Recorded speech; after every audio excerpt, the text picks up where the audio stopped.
San Francisco, California.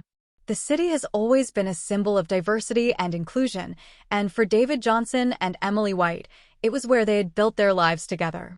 David, a 37-year-old black man, worked as a software engineer at a tech company, while Emily, a 35-year-old white woman, taught literature at a high school. They were celebrating their 5th wedding anniversary, a significant milestone in their relationship. That night, they decided to celebrate at a well-known, sophisticated cafe in the city, a place they had always wanted to visit. The cafe, Le Grand Café, was famous for its elegant decor and welcoming atmosphere, frequented by an upscale clientele. As they entered, David noticed a few curious glances, but chose to ignore them, focusing on the happiness of the moment. "David, this place is even more beautiful than I imagined," Emily said, smiling as she held her husband's hand. "Yeah, it really is. I'm glad we're here together," David replied, affectionately squeezing her hand.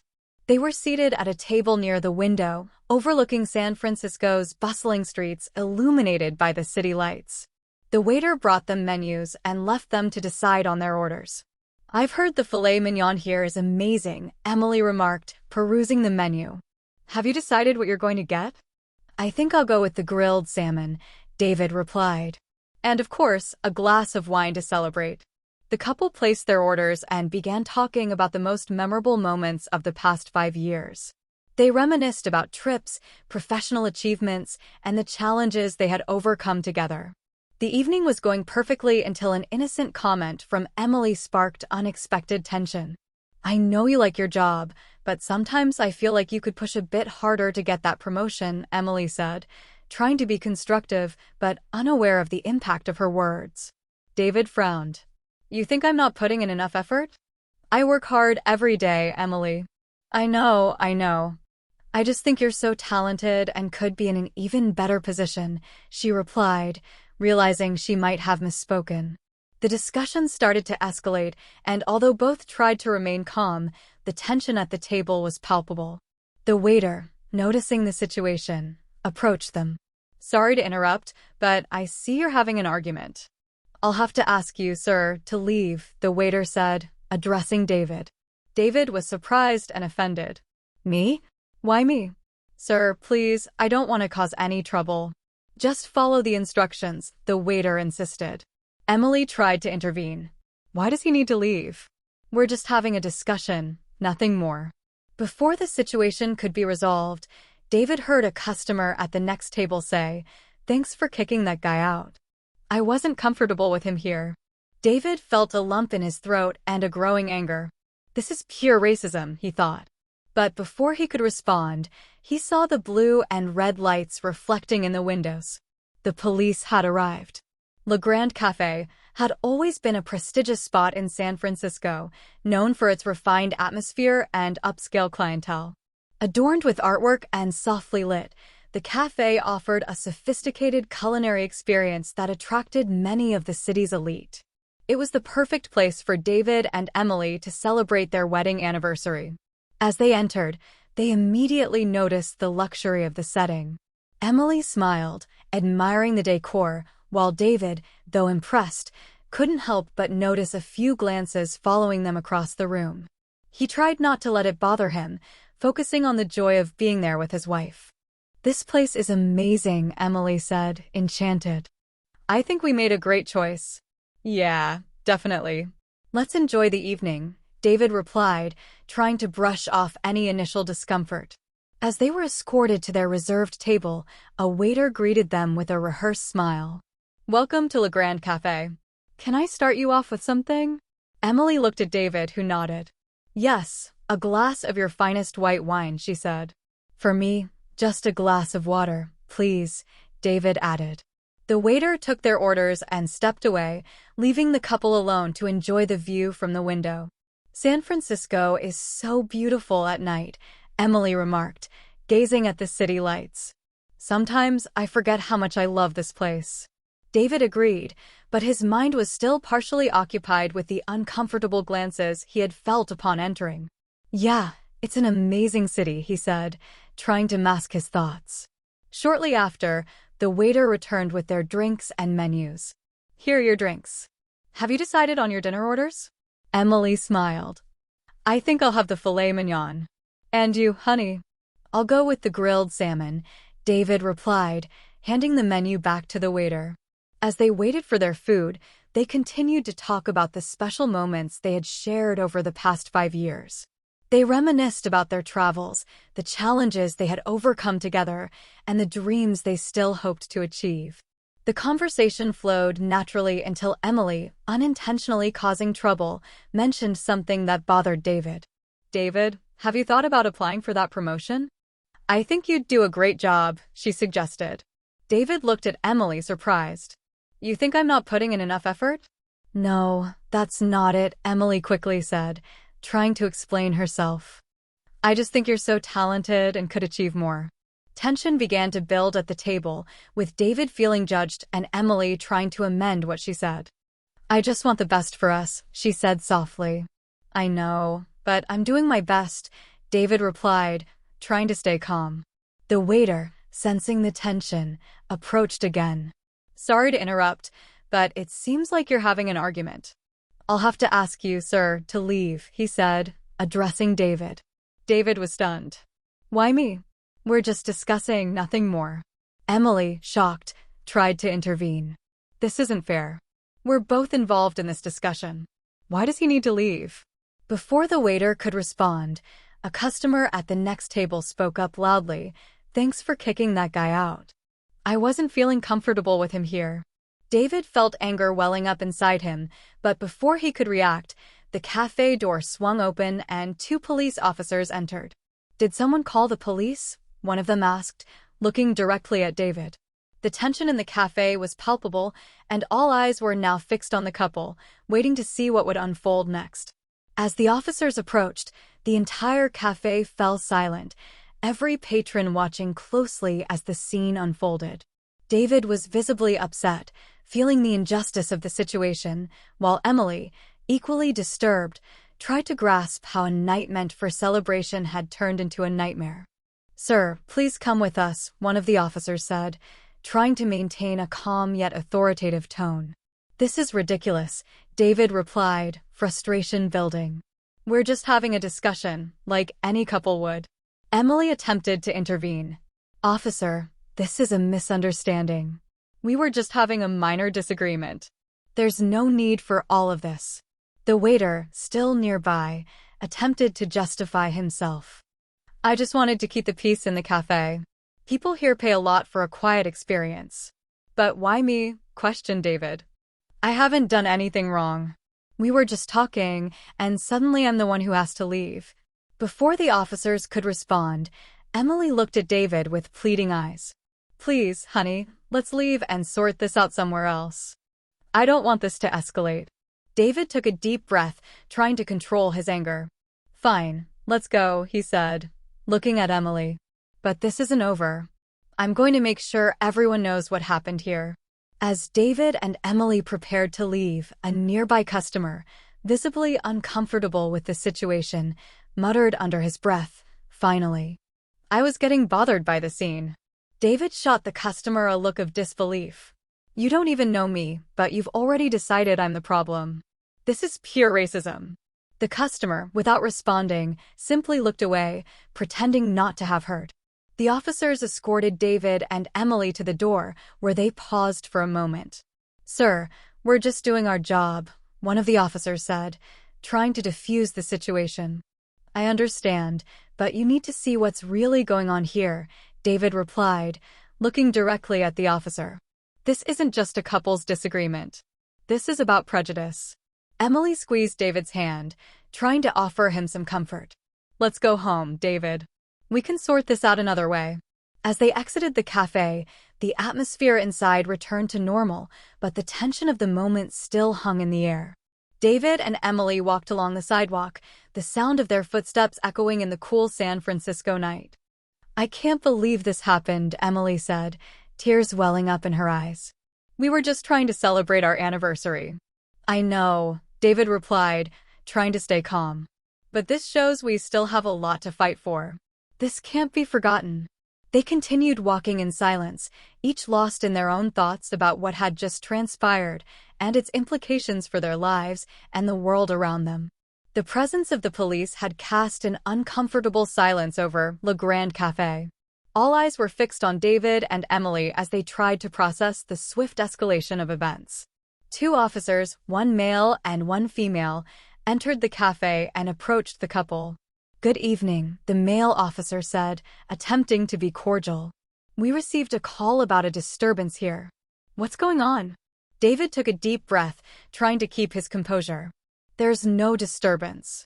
We were just having a normal couples discussion, and suddenly, the waiter asked me to leave." Emily, with teary eyes, added, "This was all a big misunderstanding. We just want to celebrate our wedding anniversary peacefully." The waiter, still nearby, felt compelled to justify his actions. "Sorry, officers, but I felt the situation was getting out of control. People here pay for a quiet environment, and I didn't want anything to disrupt that." David looked incredulously at the waiter. "Out of control? We were just talking. You didn't ask any other arguing couple to leave, just me." The female officer, sensing the underlying racial tension, intervened. "Let's all calm down." "Sir," she said, turning to David, "can we step outside to discuss this and clarify everything?" David nodded, frustration simmering within him. He and Emily followed the officers outside the cafe, where the cool San Francisco night air enveloped them. "I really don't understand why this is happening," David said, looking at Emily. "We were just trying to celebrate our anniversary." The male officer, trying to maintain peace, said, "Sir, we understand this may seem unfair. We need to hear from all parties to resolve the situation as best as we can." Emily, holding David's hand, looked directly at the officers. The waiter acted hastily and unfairly. And to make matters worse, a customer made a racist comment, and nothing was done about it. "All we want is to continue our night peacefully." The officers exchanged glances before the female officer spoke again. "Let's go back inside and speak with the cafe manager. We want to ensure everyone is treated with respect and fairness." Back inside the cafe, the officers requested to speak with the manager, a middle-aged man who seemed aware of the situation but had not intervened until now. "Sir, it seems there has been a misunderstanding," the female officer began. "Can we resolve this in a way that everyone feels respected and comfortable?" The manager looked at David and Emily, then at the waiter and the surrounding customers. "I apologize for the inconvenience," he said sincerely. "David and Emily, please feel free to continue your evening here. We'll ensure there are no further disruptions." David, still wary, glanced at Emily before responding. "Okay, we'll stay, but we expect to be treated with the same respect as any other customer." "Of course," the manager said, signaling for the waiter to bring something as a gesture of apology. "We'd like to offer you a complimentary dessert from the house as an apology." Emily, trying to ease the tension, smiled slightly. "Thank you. We hope this can be a learning experience for everyone here."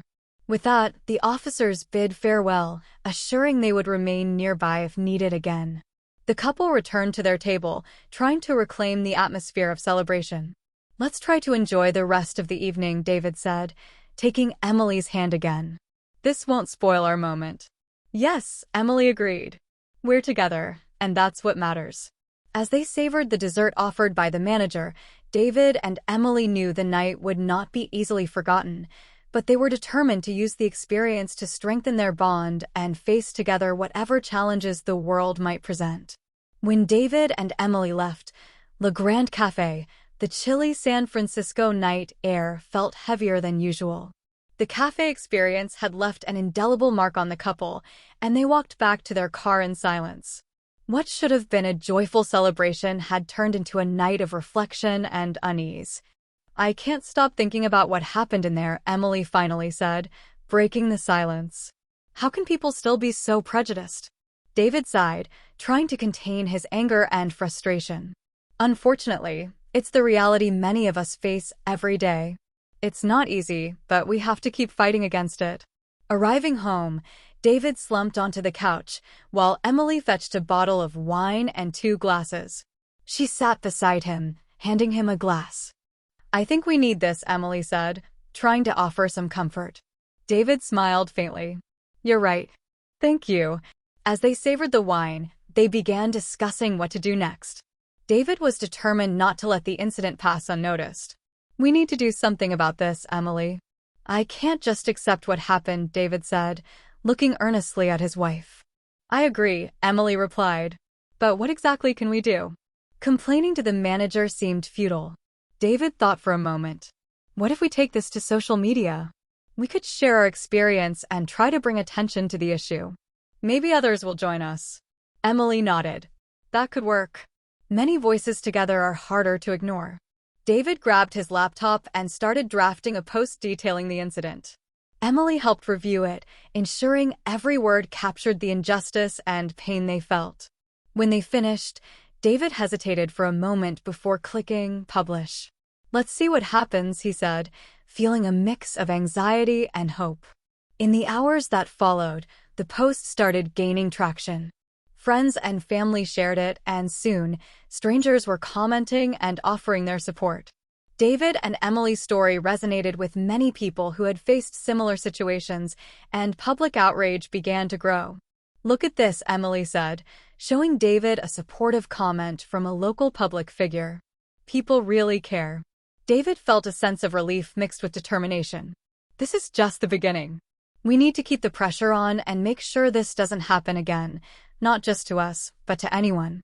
Over the following days, the story continued to spread. Several civil rights organizations reached out to David and Emily, offering support and advice on how to proceed. One of these organizations suggested organizing a peaceful protest outside Le Grand Café to raise awareness about racism and discrimination. Do you think we should do this? Emily asked, concerned about the potential repercussions. Yes, I think it's important, David replied firmly. We're not just fighting for ourselves, but for everyone who has ever gone through something similar. With the support of friends, family, and community organizations, David and Emily began planning the protest. They wanted it to be a peaceful yet impactful event that would demonstrate the strength of unity against prejudice. On the morning of the protest, David and Emily were nervous but determined. As they arrived at the cafe, they were surprised by the number of people who joined them. Signs with messages of equality and justice filled the street, and chants of protest echoed through the air. This is amazing, Emily said, squeezing David's hand. Look how many people are here to support our cause. David smiled, feeling strengthened by the solidarity around him. We're making a difference, Emily. And this is just the beginning. The peaceful protest continued for several hours, with moving speeches and moments of reflection. Local media covered the event, further amplifying the cause. Le Grand Café ended up closing early that day, and the manager finally agreed to meet with David and Emily to discuss ways to enhance diversity and inclusion at the establishment.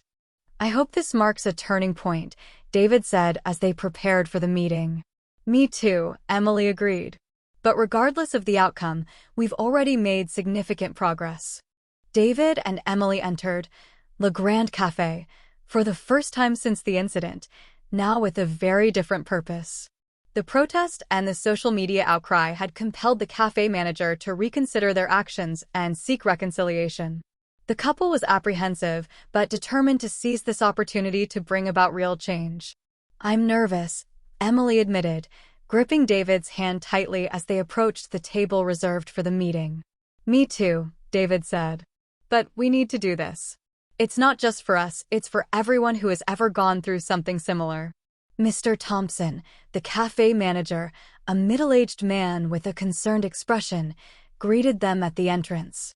Thank you for coming, he said, clearly nervous. I want to start by apologizing for what happened. It was a serious lapse on our part. Thank you for meeting with us, David replied, trying to stay calm. We hope this meeting leads to real change. Mr. Thompson led them to a private table where the incident's waiter, a board representative from the cafe, and a mediator from a local civil rights organization were already seated. Everyone looked tense but determined to resolve the situation. First, I want to apologize personally for that night, the waiter began, visibly remorseful. I acted hastily and unfairly. I was trying to maintain peace in the cafe, but I ended up making a big mistake. "We understand it was a challenging moment," Emily said softly, trying to be understanding. "But the impact of what happened was very painful for us." Mrs. Martinez, the board representative, spoke up. "We want to ensure something like this never happens here again. That's why we're implementing mandatory diversity and inclusion training for all our staff." David nodded. "That's a good start. But we want more than just words. We want to see concrete actions." "I agree," said the mediator. "That's why we suggest the cafe commit to participating in community events and supporting racial equality initiatives in San Francisco." "We're willing to do that," Mr. Thompson replied. "We want to use this experience to grow and improve as an establishment." After the meeting at Le Grand Café, David and Emily felt they had taken a significant step forward. However, they knew real impact would only be seen over time with continued community support. In the days that followed, they received an outpouring of support from friends, family, and even strangers who had heard their story. "David, have you seen how many messages we've received?" Emily asked, surprise in her voice as she checked her phone. "It's incredible," David replied, scrolling through pages of supportive messages on social media. "I didn't expect our story to resonate with so many people." Among the messages, one stood out. It was from Sarah Jenkins, a community organizer known in San Francisco for her work in civil rights and social justice.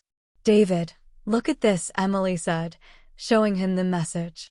"Sarah Jenkins wants to meet with us. She thinks we can help with a campaign she's organizing." David read the message, feeling a mix of honor and responsibility. "This is a big opportunity. She's been doing amazing work in the city. We need to see how we can contribute." The next day, David and Emily met Sarah at a local cafe. Sarah was a middle-aged woman with a strong presence and a clear passion for justice.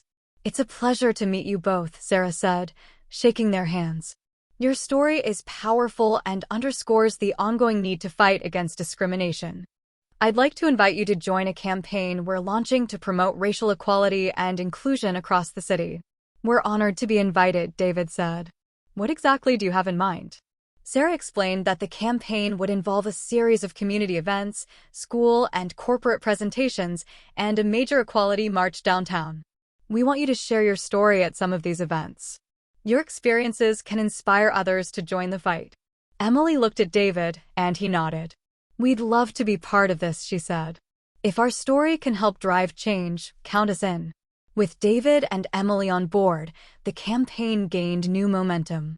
They began attending planning meetings, helping organize events, and mobilizing the community. During one of these meetings, they met other activists who also shared their stories of fighting discrimination. "It's amazing to see how many people are willing to fight for a just cause," David said after one of these meetings.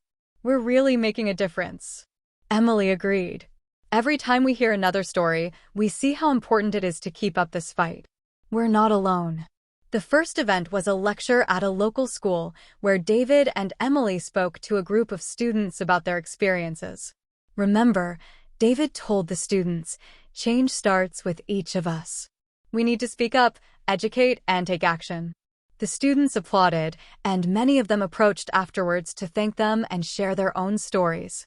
Emily felt a wave of hope hearing the young people talk about feeling inspired to make a difference. "Our story touched these kids," Emily told David. "That's what matters. We're planting seeds of change." Subsequent events included workshops at companies where David and Emily helped train employees on diversity and inclusion. At each event, they met people who were eager to learn and change their perspectives. "Have you noticed how positively people are responding?" David asked during one of these sessions. "We're really impacting lives." Finally, the big equality march was approaching. The event was gaining media attention, and there was anticipation of a large turnout. On the morning of the march, David and Emily stood on stage, ready to address the crowd. "I'm nervous," Emily admitted, squeezing David's hand. "Me too," David said. "But this is bigger than us. We need to do this." When it was their turn to speak, David and Emily stepped up to the microphone. "Today we're here not just to share our story," David began, "but to remind everyone that the fight for equality is ongoing and requires each of us." Emily continued, "Together, we can make a difference." Let's keep fighting, educating, and promoting inclusion. Our story is just one among many, but together, our voices are powerful. The crowd cheered loudly, and David and Emily felt a surge of hope and determination. The march was a success, bringing together thousands of people from all walks of life, united by a common goal. After the successful Equality March, David and Emily felt a mix of accomplishment and renewed determination. The event's impact left them even more committed to their cause, and they began exploring ways to expand their impact. A month after the march, David received an unexpected phone call. It was Robert Johnson, a prominent tech entrepreneur in San Francisco known for his activism on social issues. "David, I've heard about your story and what you've been doing. I'd like to invite you to lunch to discuss how we can collaborate," Robert said, in an invitation that left David surprised and intrigued. "Of course, Robert. We'd be honored to talk," David replied, trying to contain his excitement as he glanced at Emily. On the day of the lunch, David and Emily met Robert at a sophisticated restaurant downtown. He welcomed them warmly, and they quickly began discussing ideas. "I really admire what you've done with the equality campaign," Robert began. "I believe real change starts in businesses and the business community. I'm interested in supporting your initiatives." David and Emily shared their ideas about expanding educational programs in local schools, mentoring initiatives for minority youth, and projects that promote diversity in corporate settings. "I can help connect you with business leaders who are also committed to these values," Robert offered. "Let's work together to build bridges between communities and corporate sectors." Emily nodded, impressed by Robert's commitment. "That would be amazing. The more support we have, the greater our impact." During lunch, they mapped out plans to launch new initiatives and expand their support network. Robert committed to helping raise funds to finance the projects and to involve other influential leaders in the city. "I'm excited about what we can achieve together," Robert said, smiling. "Change is possible when we come together." David and Emily left the lunch with a renewed sense of hope and determination. They knew they had found a powerful ally in their journey for equality and looked forward to seeing how their new initiatives could positively impact the community. In the days that followed, they began working with Robert's team to plan the next steps. Meetings were scheduled with business leaders, educators, and community members to discuss practical implementations of the new initiatives.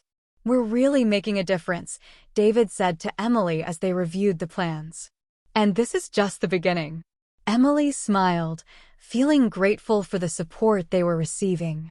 "Together, we can continue to build a fairer and more inclusive future for everyone." With the support of Robert and his network of influence, David and Emily began a new chapter in their journey, focused on creating positive and lasting changes in the San Francisco community.